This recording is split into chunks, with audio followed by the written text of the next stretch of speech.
Nessa aula eu vou mostrar para você como estudar para o Enem e conseguir a sua aprovação em uma das mais de 120 universidades públicas pelo Brasil. Eu vou mostrar para você como que você vai estudar para essa prova, que é a prova do Enem. Eu sou o professor Alisson Sanches, especialista na prova do Enem, e eu quero te ajudar nessa caminhada.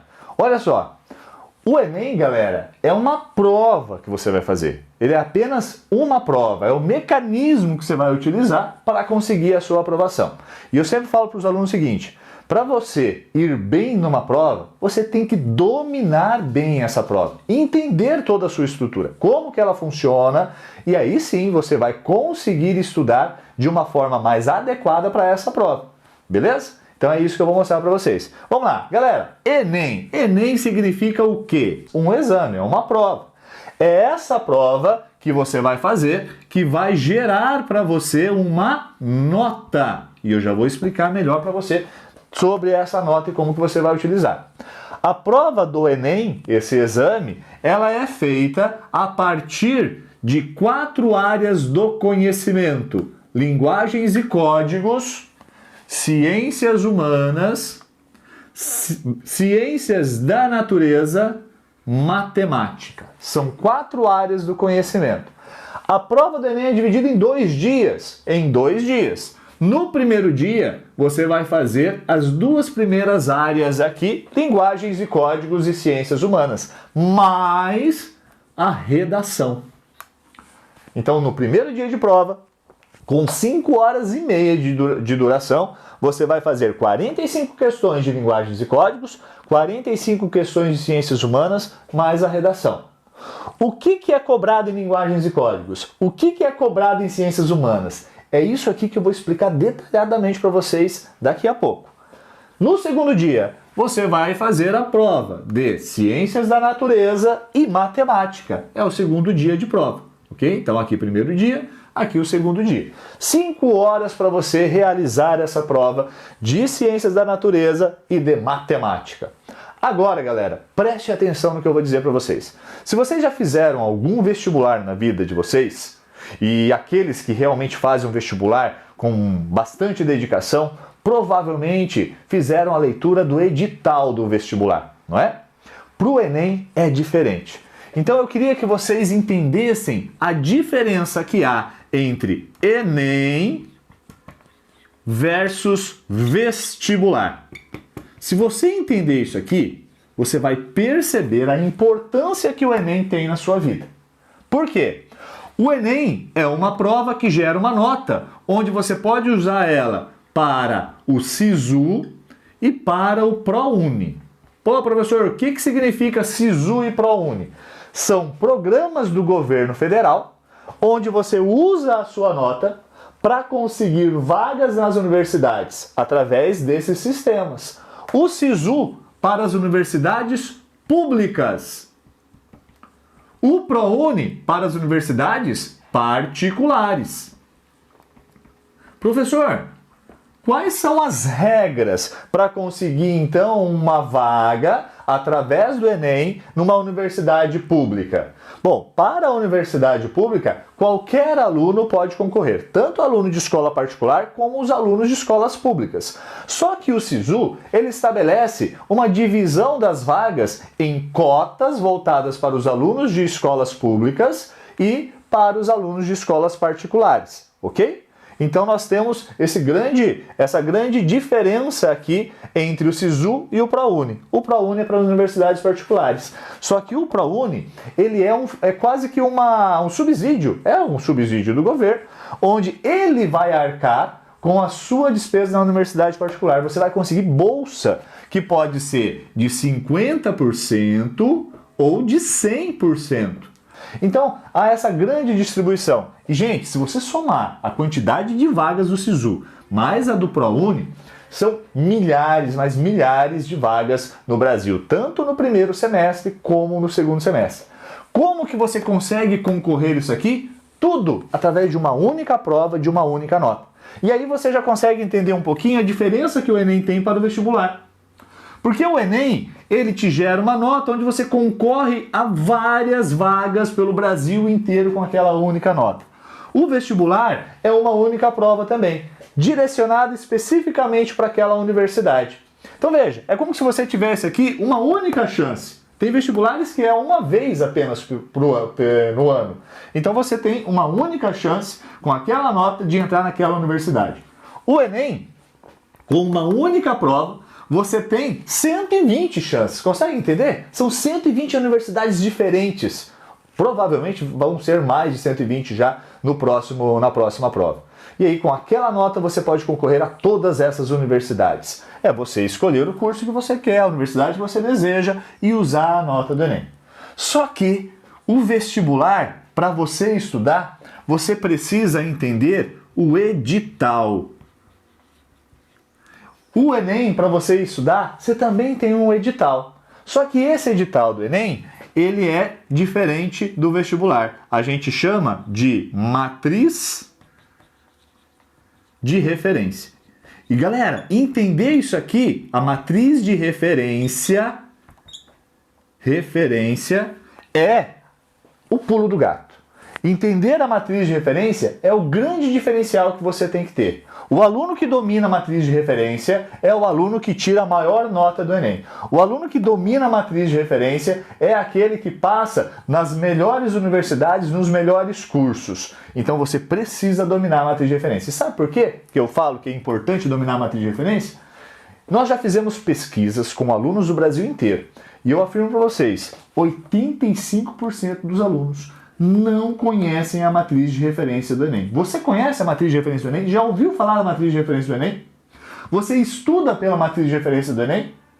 Então tem alunos que, eu já ouvi falar da matriz de referência, mas não consegue definir o que é e muito menos estudar por ela. Você vai sair daqui sabendo o que é a matriz de referência do Enem e sabendo estudar por ela, pela matriz de referência. Beleza? O vestibular tem um edital. O edital, galera, tem tudo o que pode cair na prova do Enem. Por que que pode cair na prova do Enem? Vamos lá. Se você pega um edital de uma determinada universidade, você vai lá na disciplina de História, por exemplo. E lá no edital, na parte que fala de cada conteúdo, em História diz o seguinte, pode cair questões que envolvam conteúdo desde a pré-história até o governo Temer, por exemplo. Cara, fala pra mim, vai cair uma questão de todos esses conteúdos até o governo Temer? De jeito nenhum. Vai cair ali umas 5 questões de história no total. Então você imagina todo aquele conteúdo que você estudou a vida inteira praticamente ali descrito no edital para você estudar sem você conseguir saber o que realmente vai ser cobrado. E no Enem, professor, como funciona? O Enem tem uma matriz de referência e nessa matriz de referência, galera, tem tudo o que vai cair na prova. Mas tudo mesmo está aqui. E é justamente entender essa matriz de referência que vai fazer você estudar da forma correta para a prova do Enem. Lembra que eu falei no começo que eu ia ensinar você a estudar para a prova do Enem, para que você consiga a sua aprovação em uma dessas mais de 120 universidades. E como que você vai fazer isso? Entendendo a matriz de referência. A matriz de referência do Enem, ela não fala de conteúdo como os editais dos vestibulares falam. A matriz de referência do Enem, ela vai falar de competências e habilidades. Poxa vida, hein? O que é isso? Eu nunca ouvi falar disso, nenhuma escola me ensinou, no meu cursinho não me ensinaram a estudar por essas competências e habilidades, professor. E é isso que eu vou te ensinar. A matriz de referência cobra competências e habilidades. O que são essas competências e habilidades? Como que a prova do Enem é montada em cima dessas competências e habilidades? É isso que eu vou te mostrar, só que aí eu vou usar a tela do meu computador para você compreender melhor. Beleza? Vamos para lá então. Vou mostrar para você agora como que você vai desenvolver essas competências e habilidades. Sabe por quê? Porque esse documento aqui é o documento que você precisa entender bem. É o documento que eu estou dizendo chamado matriz de referência. Você vai baixar esse documento. Muito simples. É só digitar lá no Google, matriz de referência Enem, e o primeiro PDF que aparecer ali vai ser a matriz de referência. É o documento que dá ao Enem o suporte que ele precisa para ser elaborado. Ok, vamos lá. Matriz de referência do Enem. O que é isso? Como que ele funciona? Essa matriz, gente, que eu vou destacar aqui para vocês, ela traz, então, as 4 áreas do conhecimento que são cobradas na prova e a matriz traz as competências e habilidades de cada uma dessas áreas do conhecimento. Olha só, linguagens e códigos, está aqui. O que nós temos em linguagens e códigos? Em linguagens e códigos, nós temos 30 habilidades que você deve ter desenvolvido ao longo da sua vida escolar. Ou pelo menos, esse era o objetivo quando você estudou vários conteúdos na língua portuguesa, na literatura, na língua inglesa, nas artes, na educação física. Então, o objetivo era desenvolver o quê? Essas habilidades. Eu vou falar para vocês um pouco mais de detalhes sobre isso. Olha só, linguagens e códigos está aqui. Você for rolando aqui para baixo, você vai perceber que depois você entra em matemática. O que nós temos em matemática? Também 30 habilidades que você deve ter desenvolvido ao longo da sua vida escolar. Está aqui. E aí você vai lá e você vai ver que tem 30 habilidades. Olha lá, termina no número 30. E aí vamos para outra área do conhecimento. Ciências da natureza. Quantas habilidades vão ter aqui em Ciências da Natureza? Também 30 habilidades que você deve ter desenvolvido ao longo da sua vida escolar. E em Ciências Humanas a mesma coisa. Você vai olhar aqui e você vai perceber que nós temos 30 habilidades. Eu vou retornar lá em Linguagens e Códigos só para você entender um pouquinho mais cada uma dessas habilidades. Quando a gente fala em linguagens e códigos que o aluno deve desenvolver essas habilidades, quais são as habilidades? São essas aqui, ó, que são agrupadas em competências. O que é competência? Gente, competência é fazer algo bem feito. Competência em algo é você dominar bem alguma coisa. Por exemplo, a competência 1, ela espera que você saiba aplicar as tecnologias da comunicação e da informação na escola, no mundo do trabalho e em outros contextos relevantes para a sua vida. Tenho certeza que você não teve um conteúdo com essa descrição durante a sua vida escolar, porque isso é uma competência, é o que você deve desenvolver. Você tem que saber aplicar as tecnologias da comunicação e da informação. Então aqui ele já traz um conteúdo que você tem que buscar definir. Qual que é o conteúdo? O que são tecnologias da comunicação e da informação? Certo? Por quê? Porque é isso que vai ser cobrado lá na sua prova. E como que essa tecnologia da comunicação e da informação é aplicado na prova do Enem?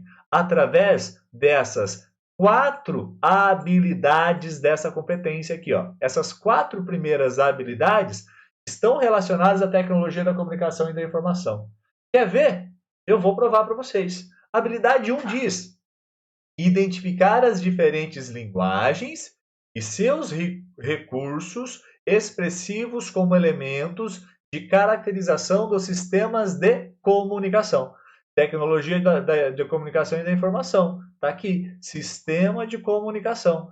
Eu vou grifar sistema de comunicação e informação, por quê? Porque ela está presente em todas as habilidades. E qual que é o objetivo dessa habilidade? O objetivo desta habilidade aqui, galera, é você identificar diferentes linguagens que fazem parte dos mais diversos tipos de sistema de comunicação e informação. Esse é o objetivo da habilidade. Então, eu afirmo para você, vai cair uma questão no Enem, onde essa questão tem o objetivo de você identificar diferentes linguagens e recursos, que são recursos expressivos ali, que caracterizam o sistema de comunicação e de informação, certo? Na habilidade 2, preste atenção, você tem que recorrer aos conhecimentos sobre as linguagens dos sistemas de comunicação e informação. Repara que repete de novo o sistema de comunicação e informação?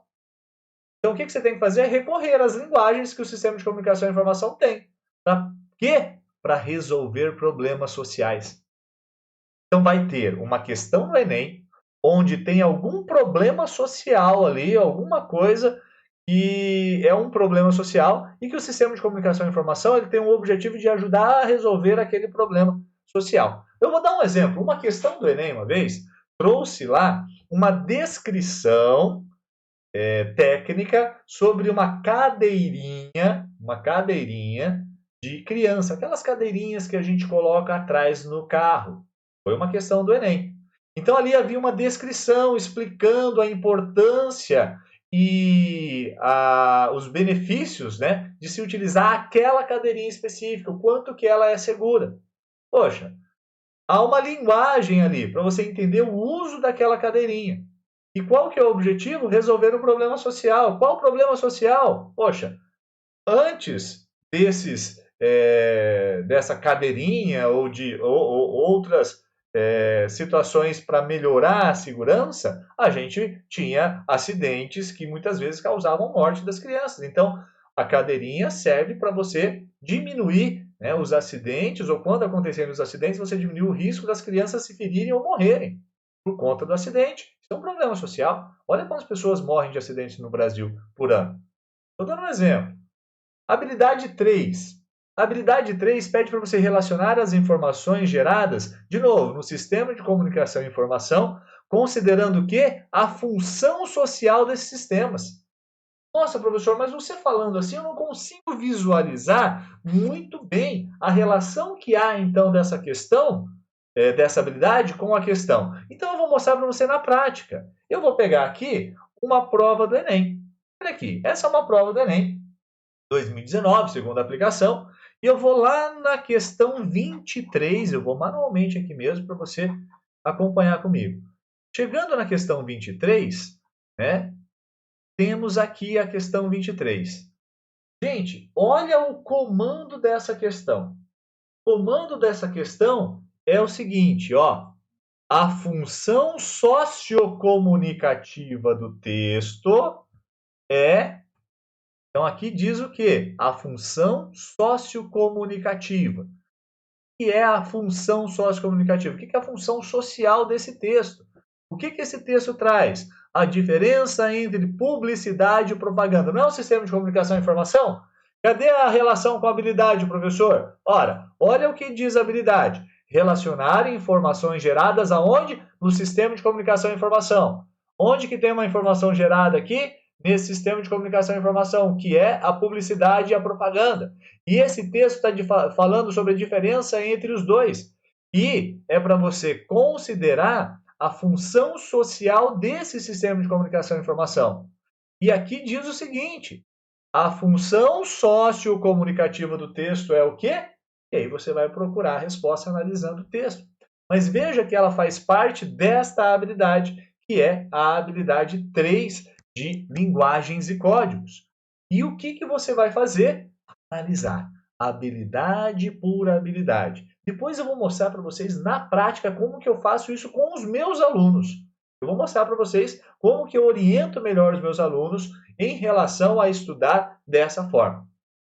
Nas ciências humanas, a gente tem a competência 1, que vai falar sobre cultura e identidade. O que vai cair em ciências humanas no Enem? Um dos conteúdos é cultura e identidade. Por quê? Porque ele espera que você, ao ter estudado os conteúdos de história, sociologia, filosofia, geografia, você tenha estudado com a competência, né? Ou seja, de ter desenvolvido a competência de compreender elementos culturais que constituem as identidades. Quais são os elementos culturais que constituem as identidades? Depende do local, depende do lugar. Então, são 5 habilidades dessa competência, certo? Habilidade 1, 2, 3, 4, 5. Todas essas habilidades vão tratar de cultura ou de identidade, de cultura e identidade. Tudo bem? Olha a competência 2, que é uma competência que eu gosto de trabalhar com os alunos, porque é uma competência que envolve, né, todas as matérias, praticamente também ciências humanas, e eu quero trazer um exemplo aqui para você buscar lá na prova. A competência 2 fala para você compreender as transformações dos espaços geográficos, como produto das relações socioeconômicas e culturais de poder. Então, o espaço geográfico, ele muda de acordo com as relações socioeconômicas e culturais de poder. Ele muda, ou ele se transforma, ele foi criado, né, de acordo com essas relações. Como que você estuda esse conteúdo, que é um conteúdo de geopolítica, né? Geopolítica e território, através dessas 5 habilidades, que é a habilidade 6, a habilidade 7, a habilidade 8 e a habilidade 9. Então, na habilidade 6, vai cair uma questão que o objetivo é interpretar diferentes representações gráficas e cartográficas. Vai ter uma questãozinha lá na prova do Enem que vai ser um gráfico ou um mapa para você interpretar. As informações estarão lá naquele mapa ou naquele gráfico para você interpretar. Vai cair uma questão, ou duas, da habilidade 7, que fala para você identificar significado histórico e geográfico das relações de poder entre as nações. Que tipo de relações de poder a gente está tendo hoje no mundo? Pô, vê aí o que está acontecendo. Estados Unidos com China, Brasil e Venezuela. Estou dando o exemplo Brasil e Venezuela, né? Mas, enfim, as relações de poder entre as nações. Israel e Palestina. Eles adoram trazer questões sobre Israel e Palestina. Vai cair alguma questão assim. Estão entendendo? Como que a matriz de referência é ela que serve de parâmetro para a construção das questões do Enem? A habilidade 8, eu vou mostrar a questão aqui para vocês. É para vocês analisarem a ação dos Estados nacionais no que se refere à dinâmica de fluxos populacionais e no enfrentamento de problemas de ordem econômico-social. Professor, me explica melhor. Cara, vai cair uma questão que o objetivo da questão é você reconhecer como que um país, uma nação, está enfrentando um determinado problema de ordem econômico-social ou como que ele está lidando com questões relacionadas a fluxos populacionais. Imigração, por exemplo. Tá? Vamos lá. A questão que eu quero que vocês analisem comigo, desta habilidade 8, que já foi cobrada na prova, é essa questão aqui. Ó. Vou lá na questãozinha com vocês, que é a questão 59. Opa, ó, tem uma questão 57. Lembra da relação de poder entre as nações? Olha aqui um mapinha que mostra Jerusalém, a faixa de Gaza, né? E as imagens representam as fases de um conflito geopolítico. Conflito geopolítico, relação de poder entre as nações. Entre quem? Israel e a Palestina. Essa é a habilidade 7. Mas eu quero trabalhar com vocês a habilidade 8. A habilidade 8, né, é essa aqui, ó, questão 59. De novo, olha o que a habilidade pede. Analisar a ação dos Estados nacionais, ou seja, dos países, em relação ao problema de ordem econômica e social e de fluxo de pessoas. Olha a questão. Analisa o comando da questão.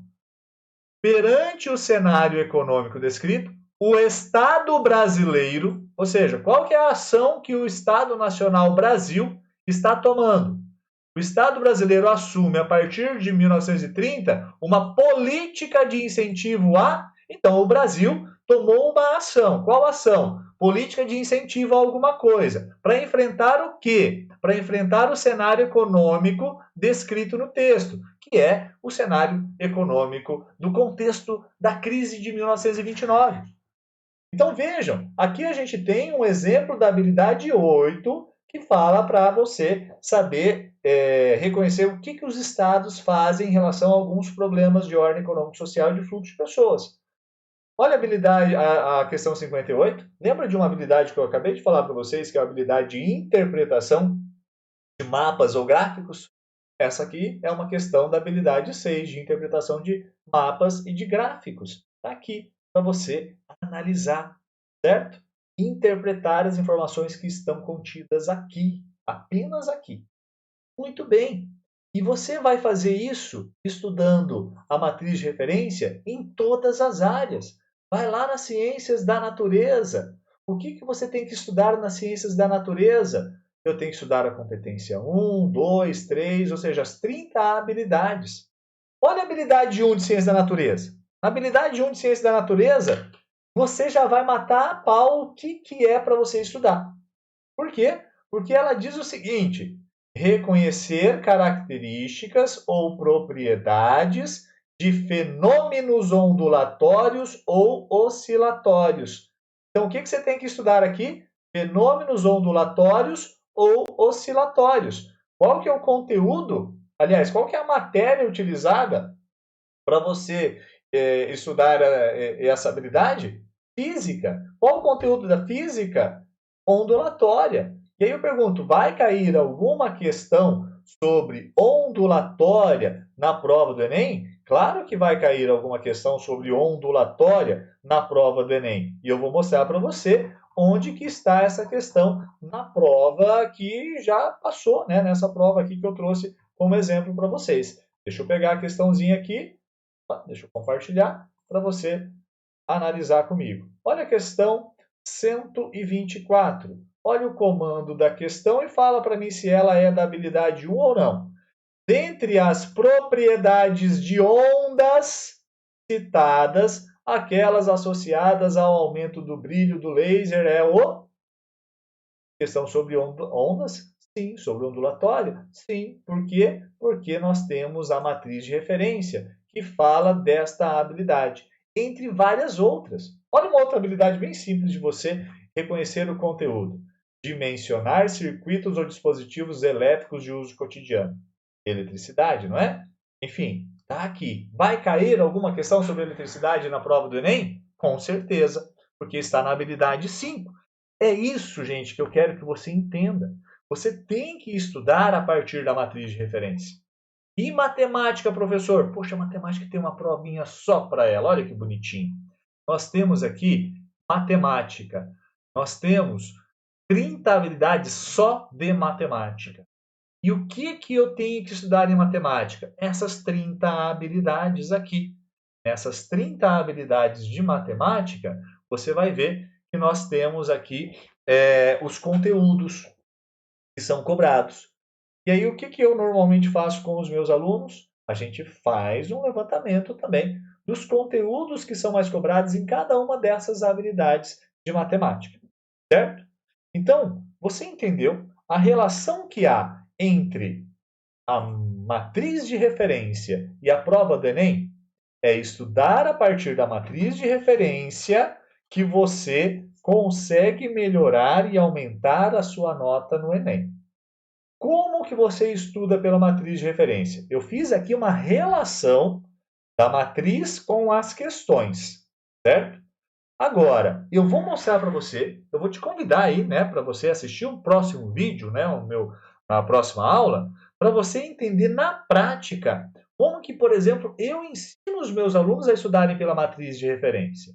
Eu montei uma plataforma com as questões todas divididas em competências e habilidades, indicando para os alunos conteúdos e tudo mais que ele precisa para ele estudar para a prova do Enem. Então, eu quero mostrar agora para você, na prática, como que os meus alunos fazem para estudar para a prova do Enem. Mas agora, se você quiser colocar a mão na massa desde já e estudar de forma correta para a prova do Enem, o que você tem que fazer? Primeiro passo, baixar a matriz de referência do Enem. Segundo passo, estudar as habilidades da matriz de referência. E mais, professor, eu tenho aqui uma dificuldade. A matriz de referência, que você me explicou, eu entendi a relação com a prova, né? Beleza. Mas tem alguma indicação de conteúdo que o Enem traz para a gente estudar? Conteúdo mesmo clássico, sabe, professor? Assim, matemática lá, tem que... Álgebra, por exemplo, tem algum lugar que mostra isso? Tem. Aonde? Na própria matriz de referência. Lá embaixo da matriz, ó, depois de ciências humanas, acabaram as 30 habilidades, você vai ter os anexos. E nesse anexo, você tem os objetos de conhecimento, ou seja, você tem os conteúdos que os professores usam para elaborar as questões conforme aquelas habilidades que eu falei. Então, em linguagens e códigos, tem conteúdos aqui também que eu posso buscar? Sim, está aqui, ó, estudo do texto, estudo das práticas corporais, lembra da competência 2? Né? Produção e recepção de textos artísticos, lembra da competência 4? Estudo do texto literário. Lembra da competência 5? Olha aqui, a relação de conteúdos descrito, galera, para vocês. Matemática, professor, o que eu tenho que estudar em matemática? Conjuntos numéricos, está aqui. Conjuntos geométricos, conhecimento de estatística e probabilidade, conhecimentos algébricos geométricos. Esses conteúdos vão ser cobrados na prova do Enem? Sim, como? Através daquelas habilidades lá em cima descritas nesta mesma matriz de referência. Entenderam? Eu espero que você tenha entendido. E agora, se você quiser conhecer mesmo na prática como que você pode estudar melhor ainda através da matriz de referência, então eu te convido, né, a assistir a minha próxima aula, o próximo vídeo, para você poder melhorar ainda mais a sua nota, ter, né, o melhor desempenho possível e, obviamente, conseguir uma vaga em mais das 120 universidades que aceitam a nota do Enem, universidades públicas, tá? Que aceitam a nota do Enem. Então você tem uma única prova com muitas possibilidades. Mas para você conseguir fazer valer todas essas possibilidades que você tem do Enem, você tem que estudar da forma correta. Estudar da forma correta é estudar a partir da matriz de referência. Então vem comigo para a próxima aula para eu te mostrar na prática como que os meus alunos dentro lá da minha plataforma, eles estudam melhor para a prova do Enem. Espero vocês.